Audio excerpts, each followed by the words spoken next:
네, 그 다음 향가의 대표적인 깔려 제왕매가입니다.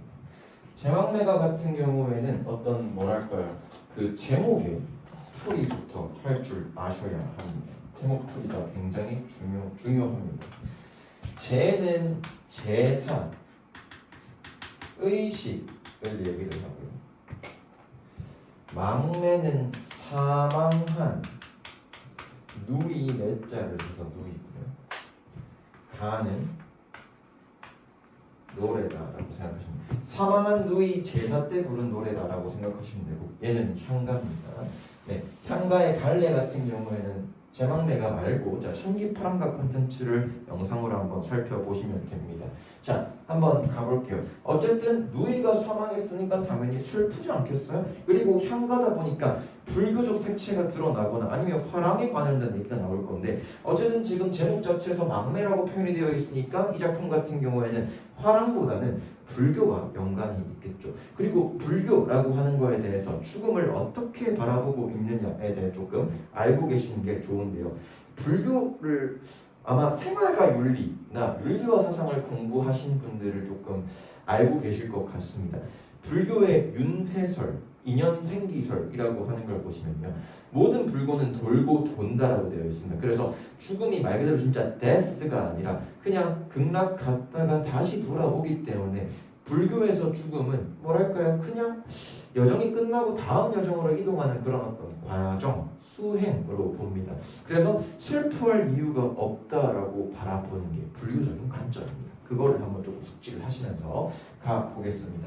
일단은 향찰표기 되어 있는데요. 생사론, 생사길은 사느냐 죽느냐의 길은 차의 유함이 차이리견. 여기 있으면 머뭇거린다. 자, 여기가 나왔어. 잘 봐. 중리산이 하는 문제는 죽었을 때는 우리가 걱정할 필요가 없어. 왜? 어차피 죽었으니까. 그러면 여기라고 하는 건 이승입니다. 화자가 느끼는 죽음에 대한 두려움. 화자는 지금 아직까지 살아있다라고 생각하시면 되는데, 잘 봐. 그러면은 망매, 죽은 누이가 나왔으면 죽은 누이 말고 뭐 일종의 오빠나 남동생이 있겠죠.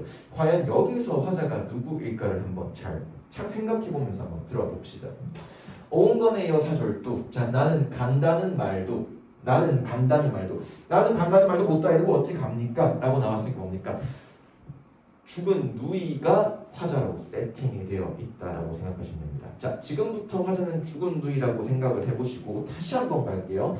자, 사느냐 죽느냐는 여기 있으면 머뭇거리게 되었습니다. 저는 오빠에게 간다는 말도 못하고 가버리게 됐습니다 라고 들어가시면 됩니다. 그래서 여기서의 화자는 죽은 누이가 되셔야 돼요. 망매가 되셔야 돼요. 망매가 되셔야 돼요. 자, 마저 가볼게요. 못다 이루고 어찌 갑니까? 그러니까 못다 이루고 갈게요. 그러니까 뭔가 예정되어 있는 죽음은 아닌 거죠. 그러니까 갑자기 급사했다라고 들어가시면 됩니다. 급사. 갑작스러운 죽음에 대한 어떤 안타까움이라고 보시면 되는데, 자, 어찌 갑니까? 라고 나옵니다. 물론 이거 그 의문형 종결어미이긴 한데요, 서리적인 표현입니다. 왜? 내가 갑자기 죽은 거에 대한 어떤 당혹스러운 좀 슬픔, 이렇게 표현되고 있으니까 뭐랄까요? 약간 강조 표현입니다. 그리고 영탐 표현으로도 볼 수 있습니다. 얘는 학교의 필기 내용을 잘 확인을 하셔야 되고, 혹시나 모르고 학교에서 수업을 안 하셨다면 내 거대로 해석을 하시는 게 좋을 것 같습니다. 자, 어쨌든 갑자기 누이가 죽었습니다. 자, 갑자기 죽은 이유는 굉장히 많은데요. 아파서 죽을 수도 있고 사고 나서 죽을 수도 있는데, 자, 뒤에 한번 살펴보겠습니다. 자, 어느 주찰 좋은 품이 어느 가을 이른 바람에 차이피 불량 략시 역이 이에 저에 떨어질 잎처럼 1등은 지량 출구 한 가지에 나고 건어운 첫 모동 호경 가는 곳 모루온조. 자, 한번 볼게요. 자, 어느 가을이라고 하는 건 조금 춥죠. 이른 바람에 초가을이라는 뜻입니다. 자, 일찍 찾아온 누이의 죽음, 그러니까 일찍 죽었다, 나이가 어린 나이에 죽었다, 요절이죠. 요절을 상징한다, 암시하고 있다고 볼 수 있고, 가을이라고 하는 건 쓸쓸한 분위기, 그리고 소멸의 이미지라고 선생님이 적어놨습니다. 자, 왜 소멸의 이미지냐면요, 여름까지만 하더라도 생명력이 굉장히 만연한 계절이라고 볼 수 있습니다. 하지만 그럼에도 불구하고 가을은요, 뭔가 기운이 한풀 뚝 꺾이는 시기지 않니. 그래서 소멸의 이미지는 가을이 갖고 있는 어떤 되게 뭐랄까요 보편적인 의미다라고 생각을 하시면 좋을 것 같아요. 자, 이른이라고 하는 건 일찍 찾아온 또는 예상치 못한이라고 보시면 될 것 같고 바람이라고 하는 건 시련 또는 가혹한 운명이다라고 생각을 하시면 됩니다. 어느 가을 이른 바람에 그러니까 되게 춥고 요절을 하고 이렇게 말 못다 이루고 갔어. 이에 저에 떨어진 잎처럼 죽었다는 거야. 잘 봐. 나무가 이렇게 있다고 칩시다. 자, 잎은 어차피 나무에 있으니까. 자, 나무가 이렇게 있다고 쳐보죠. 여기에 이파리가 있다고 쳐봅시다. 봐봐. 이에 저에 떨어지다. 이렇든 저렇든 떨어지게 돼. 어떻게 보면 좀 위태위태로운 나뭇잎은요 무조건 떨어지게 돼 있어요. 그러니까 근데 위태위태롭다. 어차피 죽을 거 알고 있다. 근데 아파서 죽었다라고 의미를 그렇게 확인하시면 됩니다. 그러니까 위태로운데 달려져 있어. 뭔가 연장 생명을 어떻게든 갖고 있는 그런 모습을 한번 연결시켜 보라는 겁니다. 죽은 누이를 비유, 지금이다, 처럼이 나왔으니까 그리고 떨어지다라고 하는 게 나오니까 화강 이미지로 볼 수 있겠지. 떨어지다라고 하는 건 다 잎이 달려있을 때는 어떻게든지 간에 뭐 목숨은 붙어 있겠으나 떨어지게 되면 생명력을 잃게 되니까 죽음으로 생각하시면 되고요. 잎이라고 하는 것은 한 부모에서 태어난 존재. 자, 얘는 뒤에 가서 쌤이 다시 말씀을 드리고요. 한 가지의 나고 같은 부모에게서 너와 나는 태어났는데 가는 곳은 모른다. 자, 일찍 누가 먼저 일찍 죽고 누가 먼저 나중에 죽고는 우리가 모른다는 겁니다. 어쨌든 우리는 지금 남매 사이다. 한 가지라고 하는 건 한 부모 또는 같은 핏줄이라고 보시면 되고 시적 화자와 시적 대상 누이죠. 자, 누이가 아니죠. 시적 화자는 지금 누이고 시적 대상은 월명사 스스로 자신이겠지. 관계를 암시하고 있다라고 들어가시면 됩니다. 가는 곳 모르온죠. 화자의 안타까움과 허무함 모릅니다. 누이와 주체에서의 인연의 정을 구체화하고 있고 인생의 무상감과 한탄을 표출하고 있다. 잘 봐. 물론 지금 이 구절 같은 경우에는 중간에 시적 화자가 변했다라고 가르치는 어떤 썰도 있습니다. 근데 근본적으로 여러분들께서 생각하셔야 될 건 이겁니다.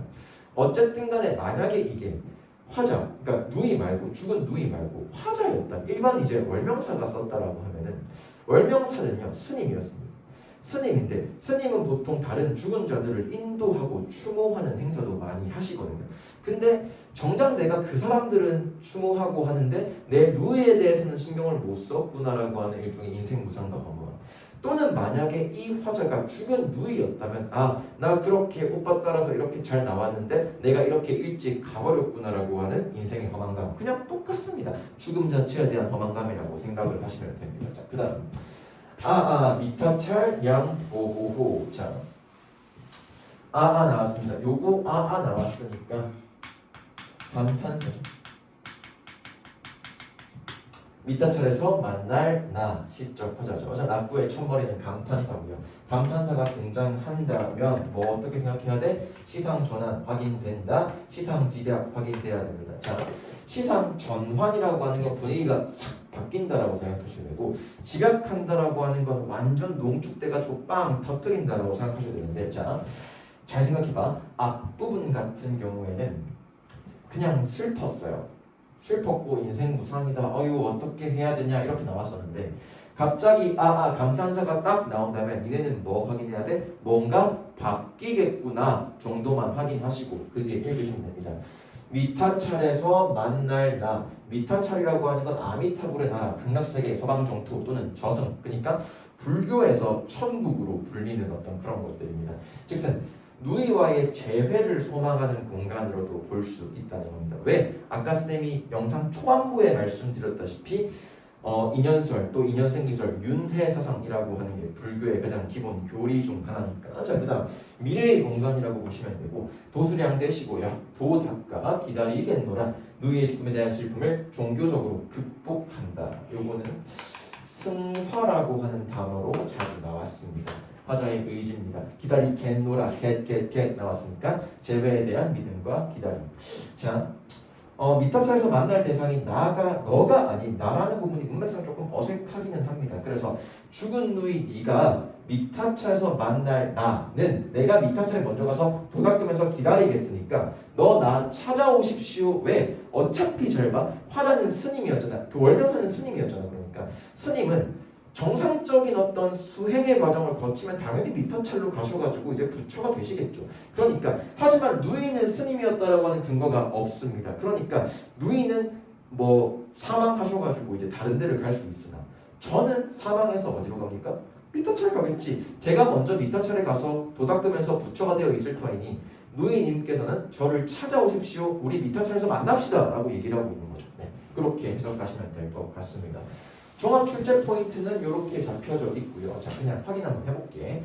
요절한 누이에 대한 추모와 재회를 소망하고 있다고 보시면 되고, 누이와의 사별에서 오는 슬픔과 안타까움을 자연현상, 뭐에 빗대니 그 떨어지려고 하는 나뭇가지 이파리와 그리고 각을 비유하고 있었고요. 비유와 상징 등 정제되고 세련된 표현 기법으로 작품의 서정성을 높인다. 왜? 향가라고 하는 문학 관련은요, 예, 귀족문학이거든요. 자, 귀족문학입니다. 자, 그래서 이러한 출제 포인트가 잡힐 수 있는 거고요. 불교 윤회 사상에 의한 누이와의 재회를 믿음으로써 슬픔을 종교적으로 승화한다. 승화라고 하는 거는 극복의지다라고 생각하시면 됩니다. 언제까지 죽음 때문에 매몰되어 있을 수는 없으니까요. 누이의 죽음에 대한 슬픔을 종교적으로 극복하려고 하는 의지가 드러난다. 그러니까 승화에서 땡길 수 있는 거고, 하강의 이미지 떨어진다를 통해서 죽음의 분위기를 효과적으로 형상화했다. 자, 심화 출제 포인트는 이렇게 되어 있습니다. 차자표기, 음자표기, 혼자표기, 향자표기가 되어 있는데 요거를 구분하는 것은 아무래도 중세 국어사 파트에서 고대 국어 또는 고대 국어 영역을 학교에서 학습을 같이 하셨다면 조금 구분해야 될 것 같은데, 지금 어쨌든 시기상 1학기 중간고사거든요, 얘들아. 1학기 중간고사 같은 경우에는 뭐 화법과 언어든 언어와 매체든 그 어떤 문법 영역이 들어간다고 하더라도 이 파트는 아마 들어가지 않을 확률이 높을 것 같습니다. 학교에서 만약에 음차, 훈차, 향찰에 대해서 어떤 학습지를 주셨다면 확인해야 될 필요가 있는데 지금 자체는 아니다라고 생각하시면 됩니다. 자, 간략하게 쌤이 말씀을 조금 드려보자면 찾아, 이 단어 뜻부터 먼저 말씀을 드릴게요. 찾아라고 하는 건 빌리일차입니다. 문자고요. 그래서 현대 우리나라, 내가 속한 조국 나라에 문자가 없어. 그러니까 외국의 문자를 빌린다라고 하는 것, 빌리는 행위 자체를 찾아라고 얘기를 합니다. 찾아는 표기가 될 수 없겠죠. 그래서 어떤 문자로 빌면 되냐, 요게 찾아로 볼 수 있습니다. 음차 같은 경우는 소리 음자입니다. 자, 우리 한자로 한번 예를 들어 볼게요. 요거 뭐 두이잖아요. 요게 소리죠. 요게 음이라고 얘기해요. 요게 뜻이죠. 얘가 훈이라고 얘기하죠. 그래서 앞에 거로 썼다 훈차, 뒤에 거로 썼다 음차, 두 개 섞어서 썼다 향찬, 이렇게 생각을 하시면 됩니다. 그냥 그렇게만 나오세요. 이 표기 영역 같은 경우에는 그 어떤 시험에서도 잘 출제가 안 됩니다. 그냥 확인만 하고 계시면 됩니다. 낙구의 감탄사 아아의 기능과 특징에 대해서는 조금 숙지를 하고 계시는 게 좋고요. 19째 향가의 구행의 첫 부분 감탄사 아아는 시상전환과 시작을 한다. 둘 다 하는 경우도 있고요. 둘 중에 하나만 하는 경우도 있으니까. 조선전기의 시조, 종장의 첫 분화, 가사에도 낙구가 나타난다. 그러니까 한국 문학의 형식적 특징을 계승했다. 뭘 보고? 조선 거를 보면 향가를 계승했구나가 나오겠지. 향가를 보고 조선 걸 계승했구나라고 하면은 뭐 역사를 바꾸는 꼴이니까 그렇게 하시면 안 되고. 그리고 여기에서 또 나올 수 있는 주요 포인트가 뭐냐면 바로 적층 문학이라고 하는 개념이겠지. 층층이 쌓아 올린 문학이다라고 생각을 하시면 좋을 것 같아요. 자, 어쨌든 서술형 대비 포인트 같은 경우는 한번 읽어보시면 될 것 같고요. 형식상 특징, 4구체, 8구체, 19체. 아까 찬기파랑가 때도 마찬가지고 제망매가 때도 마찬가지. 이건 향가입니다. 향가기 때문에 4, 8, 19체의 어떤 내용적 특징이나 형태적 특징에 관해서 조금 확인을 하셔야 될 것 같다는 겁니다. 자, 이렇게 해서 가장 유명한 향가인 제망매가와 찬기파랑가가 전부 다 업로드가 다 되어 있을 겁니다. 그러니까 확인 한번 해보시고요. 웬만하면 제망매가가 들어가는 학교라도 향기파랑가도 보시고요. 찬기파랑가만 들어가는 학교라도 제망매가를 같이 한번 시청을 해보시는 게 좋을 것 같습니다. 아시겠죠?